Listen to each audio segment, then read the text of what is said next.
Panoorin po natin tong video na ito mga kababayan. Kung ako po ang tatanungin nyo, ang video po na ito ay nagpapakita ng pang The Dog Show kay PBBM. Yung makikita po natin sa video, yung isa po dyan, yung nakahubad, ay dati pong BBM supporter na ngayon po ay tila DDS na lamang po siya. No? So panoorin po natin itong video na ito at bigyan po natin ng reaksyon. At mamaya pag-usapan po natin kung paano po tayo makakatulong sa Pangulo, sa gobyerno para palakasin ang sandatahang lakas ng Pilipinas. Eto na po. Ikaw, ano ba ang nagustuhan mo kay BBM? Naku ho, my goodness! Tinatanong pa po ba yan? Ha? Bakit nyo pa tinatanong yan? You don't need to ask me why I like BBM so much. Kaysa kay Digong, ha? Kaysa kay Digong, mas gusto ko yung presidente ngayon na si BBM dahil kasama ako sa 31M na na bumoto. Naku ho, ha? Ito lang sasabihin ko sa inyo, bakit gusto ko si BBM. Kasi ho, si BBM ho, ha? At si Tatay Digong, si Digong dati yung presidente siya, eto ang itsura ko. O, ang tsaka, di ba? Ngayon, dahil BBM na, eto na ang itsura ko. O, diba? Sobrang pogi. O, diba? Namamayagpag kami sa panahon. Dati nagtatago-tago lang kami sa panahon ni Tatay Digong eh. Ngayon, pwede na kaming lungadlan ulit. At pwede na kaming mag-abang-abang sa eskinita. Noong panahon ni Tatay Digong, nakatago kami lahat. Nanginginig sa takot na baka biglang riding, tateng. Kaya yan ang gusto ko sa panahon ngayon ni BBM. Namamayagpag kaming lahat. At eto pang isa kapatid. Ha? Hindi lang basta tinupad ni BBM ang 20 pesos na bigas. Dahil 18 pesos lang po ngayon. Yung 1/4. Ayun, napanood po natin, no? So, bilang reaksyon, una sa lahat, yung tawa nung nakahubad, para po sa akin ay pilit, no? Hindi nakakatuwa, hindi nakakatawa, nakakapikon po. At sabi ko nga po kanina, sa akin pong opinion ay pang The Dog Show po sa Pangulo ng Pilipinas, no? Or sa admin ni PBBM. Ang sa akin lang, karapatan naman po nilang express yung kanilang mga nararamdaman sa paraang gusto nila, no? As long as hindi sila lumalabag sa batas. Pero bilang Pilipino, dapat at this point of time, nare-realize natin na hindi natin kailangan ng mga ganyang style or sistema. Yung pikunan, asaran, murahan, bastusan, kagaya ng ginagawa nila Maharlika Boljakera, hindi po natin kailangan ng mga ganyan ngayon. Hindi po yan makakatulong sa bansa, no? Hindi po talaga alam kung anong nangyari or kung anong espiritu ang sumapi sa mga DDS na ito kung bakit sila nagaganyan. Pero, at this point of time, sa kalagayan po ng bansa natin na may malaking kinakaharap na pagsubok, dyan po sa West Philippine Sea, hindi po natin kailangan ang ganyang sistema na nag-aasaran. Ano? Hindi po yan makakatulong sa bansa natin. Ang kailangan po natin ay umisip ng paraan para matulungang lumago ang ating ekonomiya at nang sa ganon ay umunlad po ang ating bansa. Ang isa sa pinakamabigat na pagsubok na kinakaharap po natin ngayon ay yung issue sa West Philippine Sea. Gusto ko po sanang ipaliwanag at sabihin sa mga DDS, kung marami kayong nakikitang problema ngayon, yan po ay hindi nilikha ni BBM. Yan po ay sinalo niya at nadatnan niya galing doon sa sinusuportahan nyo. So, wag kayong magsalita as if kasalanan ng Pangulo or wag kayong umasta as if kasalanan ng kasalukuyang administrasyon yung nangyayari ngayon sa bansa. No? Hindi naman din bumaba ng 20 pesos yung bigas nung dating administrasyon. At hindi rin naman lumago ang ekonomiya nung dating administrasyon. No? So, dapat tayo ngayon ay moving forward na at nagtutulungan. Kung meron man dyan na hindi pa nakaka-move on, nare-respeto natin yan. Pero dapat, nag-move forward. Dapat iniisip at inuuna ang kapakanan ng bansa. Balikan po natin, napakalaki po ng issue sa West Philippine Sea. Kung titignan nyo yung mga footage, no, available sa social media, yung ginagawang pangaharas sa halos araw-araw, no, na buhay ng ating mga kababayan dyan sa West Philippine Sea, araw-araw silang hinaharas ng China. Araw-araw gumagawa ng mga bagay-bagay ang China para bastusin ang soberanya ng Pilipinas, para manggago sa mga Pilipino. Tapos, sila yung magpapabiktim. Ipapalabas nila sa kanilang media na sila yung biktima at sila yung dehado. Pero hindi talaga yun ang totoo. Kaya nakakalungkot na sa kabila ng tayo ay ginagago na ng China sa West Philippine Sea, makakakita ka pa ng mga kababayan pa natin mismo na imbes na mag-isip ng paraan para makatulong sa ating bansa, no? At para mabawasan ang problema, ay sila pa yung nagiging karagdagang problema at sila pa ito nang iinsulto, nang aasar, no? So, hindi yan. hindi yan makakatulong sa bansa natin. Ang mas masakit, yung mga kababayan pa natin mismo, karamihan mga DDS, ang tumutulong sa China para pagandahin, pabanguhin ang imahe ng China sa mga Pilipino. Sila pa mismo ang tumutulong sa China para ipagtanggol ang mga ginagawang panggagago ng China sa ating mga kababayan sa West Philippine Sea. Tignan niyo yung mga footage na yan. Yan. Halos ikamatay na yan ng ating mga kababayan. Hindi po bumabagyo, pero nung nakita ko yung footage sa loob ng vessel ng mga kababayan natin dyan na binobomba ng water cannon ng China, aakalain mo na may bagyong kinahaharap yung vessel dahil sa sobrang lakas ng buga ng tubig. Pwede nilang ikamatay yan. At ito nga, sabi, 3 opisyal ng Navy ang nagtamo ng mga injury. Ayan, basahin nyo na lamang po, no?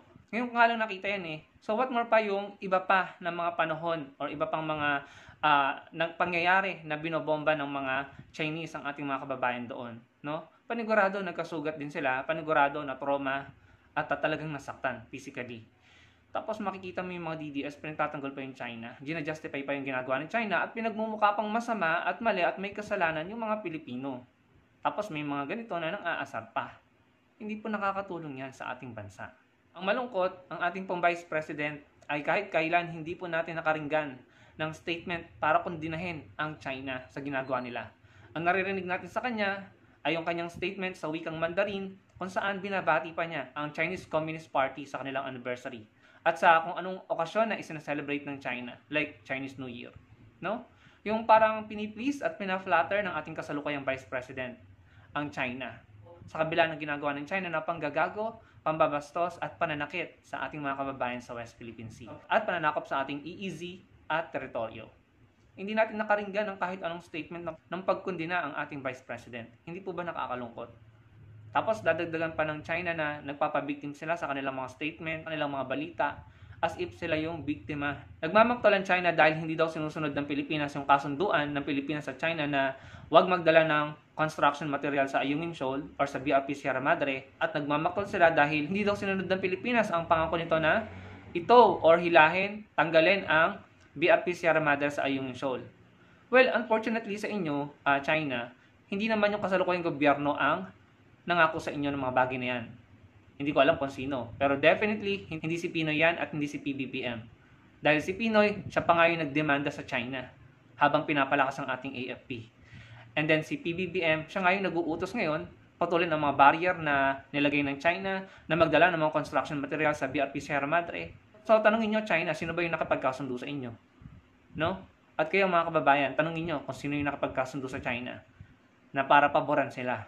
Ang problema sa China, pinapalabas nila sa buong mundo na sila ang mabait, na pinopromote daw nila yung sea peace, no? Kapayapaan sa karagatan. Pero, hindi yun ang ginagawa ng kanilang mga aksyon sa West Philippine Sea. Kitang-kita naman nagwa-water cannon, nangaharas, nangahabol, no? Binubuntutan, hinaharangan, tinataboy, pinalulubog, no? Yan yung ginagawa nila. Pero, sinasabi nila sa buong mundo na sila yung nagpapromote ng kapayapaan sa karagatan. Napaka-hypocrite at grabe talaga yung panggagago na ginagawa ng China. No? At ang masakit nga po, may mga kababayan tayo na imbis na makipagtulungan sa gobyerno, gumawa ng mga bagay-bagay para mapalugong ating ekonomiya, nangaasar pa, nagiging sanhi pa ng problema, nagrarally pa, hindi pa sumusunod sa batas, pinapatawag sa Senado, pinapatawag sa Kongreso, nagtatago, hindi sinasubmit ang sarili sa authority, hindi nagpapasakop sa batas. Pero nung sila yung nasa posisyon, kung umasta, akala mo sila yung hari. No? Akala nila, sila pa rin yung hari hanggang ngayon. At yan ang sa tingin ko na hindi nila kayang tanggapin, na hindi nila kayang gawing puppet si PBBM or gawing sunod-sunuran. Kaya, ayan, sila na yung tila nagiging problema at gumagawa ng problema para siguro magulo ang kasalukuyang pag-usad ng Pilipinas. Para siguro pumalpak si PBBM, ang gobyerno, para maipos niyo yung kagustuhan niyo na palitan na yan. May share ko lang, no? Nag-browse ako ng mga balita patungkol dun sa pagkakasakit ng First Lady at ni PBBM. Nakikita ko sa mga comment section may mga taong masaya. At tila ba gusto nila na bumagsak yung kalusugan ng Pangulo? Para ano? Para may pumalit? Grabe, no? Nakikita ko po yan sa mga comment section. Hindi kayo dapat maging masaya kung ang Pangulo ay nagkakasakit. Dahil kapag nagkasakit yan at bumagsak ang kanyang kalusugan, ano nang mangyayari? Palitan na naman. Maraming Pilipino nagsasabi na hindi man perpekto pero kontento sila sa kasalukuyang pamamahala ng kasalukuyang administrasyon. Mga kababayan, ang napakalaking issue po na kinakarap ng bansa natin ay yung issue sa West Philippine Sea. Talagang dehado po tayo dyan at talagang mahina po ang ating kasundaluhan. Ang gusto ko pong isuggest sa inyo para makatulong tayo sa ating bansa, no, para mapalakas po natin ang AFP, ay yung tulungan po nating umunlad ng ating ekonomiya. Paano po tayo makakatulong? Kung tayo po, mga individual, ordinary Pilipino, meron tayong mga sobra-sobrang pera, no, gumastos po tayo. Pero hindi ko naman sinasabi sa inyo na huwag kayong magtipid or magwaldas kayo ng pera. Gumastos lang kayo kapag may mga sobra kayong pera. Pero mag-ipon pa rin kayo, mag-save pa rin kayo. Kasi yung paggastos po natin, kapag ang mga Pilipino ay gumagastos, nakakatulong tayo sa pagpapalago ng mga negosyo. Kapag malugo po ang mga negosyo, pwede pong mag-boom ang economy ng bansa natin. Kapag boom ang economy, mataas po ang collection ng tax. At kapag mataas ang collection ng tax, malaki po ang magiging budget ng gobyerno. Hindi nakakailanganing umutang. At kapag malaki ang perang nalikom ng gobyerno, malaki ang kinita, magkakaroon po tayo ng kakayahan na mag-alat ng malaking budget para po sa ating AFP, para po sa ating kasundaluhan, para mas ma-modernize sila, para mas lalo silang lumakas. Kung matatandaan nyo, noong time ni President Pinoy Aquino, boom ang economy noon, di ba? Talagang sinasabi nga na rising tiger of Asia tayo noong time ni Pinoy. So, kaya nung panahon niya, napirmahan ang AFP Modernization Program, nagsimula na po tayong mag-upgrade at mag-purchase. Natatandaan yung mga fighter jet, at yung mga warship na pinapurchase ng Pilipinas. So, sa madaling salita, napalakas ni Pinoy yung ekonomiya, kaya nagkaroon ng pera ang Pilipinas para palakasin din ang sandatahang lakas natin, no? And then, kasabay nun, dinedemanda niya ang China habang ina-assert natin ang ating mga teritoryo sa West Philippine Sea. Ganun po dapat, hindi po dapat defeatist at hindi po laging nagpapaubayan lang at nagpapauto sa China. So, ganun po yung kailangan natin gawin ngayon. Palakasin po ulit natin ang ating ekonomiya para lumaki ang kita ng ating bansa, para matupad yung kagustuhan ng kasalukuyang administrasyon na makapag-alat ng malaking pondo, trilyon na pondo sa ating armed forces para lumakas tayo. Para po sila'y mangimi, magdalawang isip at medyo matakot na tayo ay gaguhin sa West Philippine Sea. Ganyan po yung ginawa ng China. Sa nakalipas na napakaraming dekada, 60, 70 years, pinalakas po nila ang kanilang ekonomiya. At naging second largest or second biggest economy sila sa buong mundo. At ngayon ay mukhang malapit na nilang maungusan ang USA. So pinalakas nila ang kanilang ekonomiya, kaya kumita sila ng malaki, no? At nung kumita sila ng malaki, napondohan nila ng malaki ang kanilang Navy, ang kanilang Armed Forces. Kaya lumakas sila, as a result, tumapang sila. Tumapang silang mambuli, tumapang silang mangamkam ng mga teritoryong hindi naman sa kanila. Kasi alam nila sa sarili nila, nakakatakutan na sila. So, ganun po yung nakikita kong pwedeng maging solusyon para po matapatan natin ang China. Tulungan po natin ang ating bansa na palakasin ang ekonomiya sa pamamagitan ng simpleng paggastos, no, kapag may sobra tayong pera. Para lumago ang mga negosyo at ang mga negosyong ito, pag malaki ang kita, malaki ang babayaran nilang buwis at pag malaki ang collection ng buwis ng gobyerno, may malaking pondo na iaalat sa armed forces natin at sa iba pang serbisyo ng gobyerno. At sa mga OFW, kapag malaki ang kita nila, kapag nagpapadala sila ng remittance nila, nagagamit yan ng kanilang mga kamag-anak dito para gumastos at nakakatulong tayo sa pagpapalago ng ekonomiya. Kung gusto niyo naman po mag-travel, unahin niyo mag-travel sa Pilipinas. Huwag na sa China, no? Or huwag na sa ibang bansa. Unahin natin mag-travel sa Pilipinas, puntahan niyo yung mga tourist destination sa bansa natin para makatulong tayo sa pagpapalago ng mga negosyo sa mga tourist destination na iyon. Dahil isa rin ang tourism sa may pinakamalaking ambag sa ekonomiya ng bansa. Kung naalala nyo, it's more fun in the Philippines nung panahon ni Pinoy. Boom na boom ang turismo, kaya boom na boom din ang ekonomiya. At pwede natin yung gawin sa panahon ni PBBM. So, ganun po yung pwede natin gawin bilang mga ordinaryong Pilipino. Kapag kayo naman po ay mayayaman, malaki ang kita nyo, gumastos po kayo. Pero mag-save din kayo para sa sarili nyo. Pero yung inyong paggastos, pagtangkilik ng ating mga produkto, pagtangkilik ng mga serbisyong ino-offer ng ating mga kapwa Pilipino, no? Pagpunta sa ating mga sariling tourist destination dito sa bansa, nakakatulong po tayo para palaguin ang ekonomiya. And again, pag malago ang ekonomiya, magkakaroon po tayo ng malaking kita para pondohan ang ating AFP. Para tayo lumakas at maging, alam mo yun, maging superpower pagdating sa military. Para tayo ay katakutan na rin ng China. Kasi ako naniniwala ako hindi talaga manggigiyara ang China na yan eh. Kasi nga, ang laki na naipundar nila. Hindi nila sasayangin yung naipundar nila para lamang makipaggiyara, no? At kapag tayo lumakas, na kasing lakas or mas malakas sa kanila, kahit yung mga bansa sa Southeast Asia, no, na hindi nakikisimpatya sa atin, na hindi man lang kino-call out ang China, na tayo hindi nare-respeto, na tayo hinahayaan lamang, pinababayaan tayo, kahit tayo binubuli na araw-araw ng China. Wala silang imik, no? Wala silang pagkondena sa China. Buti pa ang Taiwan, kinukondena ang China, pero yung mga neighboring country natin dito sa Southeast Asia, Thailand, Malaysia, at iba pang bansa dito sa Asia, hindi man lang tayo binibigyan ng pagsuporta o hindi man lamang kinukondena ang China. Japan at Taiwan lamang po ang nakaringgan ko. Pero kapag siguro dumating yung panahon na tayo isang mayamang bansa, may malakas na military, naging kapantay na natin ang Japan, ang South Korea or Amerika, baka igalang na tayo ng mga ito. Baka sakaling pansinin na tayo. Baka sakaling bigyan na tayo ng pagsuporta. No? Kasi yun yung nakikita ko pakiramdam ko, baliwala sa kanila na kahit tayo ay inaapi, binubuli ng China, hindi man lang sila magsalita against China. Kasi malaki ang pakinabang nila sa China at alam nila na mas malakas ang China. Parang sa tingin ko, ang mindset nila, sino ba naman yung Pilipinas? Mahirap lang naman yan. No? Wala naman tayong mapapala dyan. No?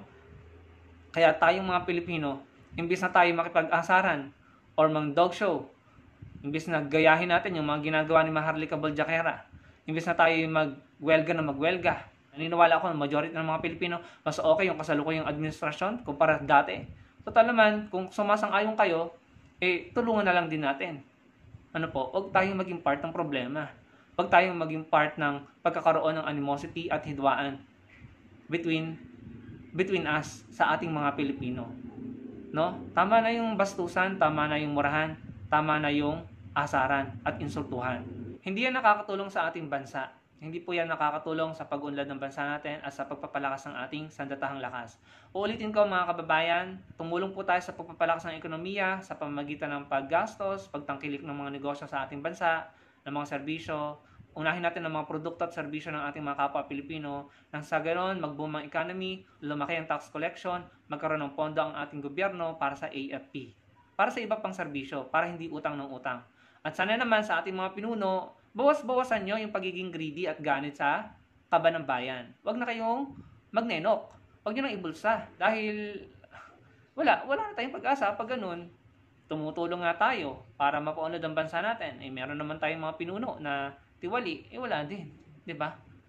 Yung imbis na napupunta sa ating AFP, sa education, sa DSWD, sa hospitalization, sa mga serbisyo para sa Pilipino, kinukupit pa ng ibang politiko. Sana naman mahiya kayo. Po? Kagaya nito, ghost students. Ang laking halaga ng pera ang nawawala. Imbis na naaalat sa kapakanan ng ating mga kasundaluhan at sa kapakanan ng ating mga kapwa Pilipino, napupunta sa mga ghost students, napupunta sa mga tiwali, napupunta sa mga ewan. Wag naman po sanang ganon. Tumulong po tayo sa ating bansa, no? Kaya proud po ako sa sinuportahan ko kay Atty. Lenny. Dahil kahit natalo siya, tinutulungan niya si PBBM. No? Kagaya nito, yung mga livelihood program nila, yung cooperation nila na nakakatulong sa mga kababayan natin para magkaroon ng kabuhayan. Ito yung mga nakita kong pagtutulungan ng ating mga kababayan nila Atty. Lenny at ng Angat Buhay. Ito sa Lakapa, taniman ng dayap or lemon, na sa pagkakaalam pa naging proyekto ng Angat Buhay.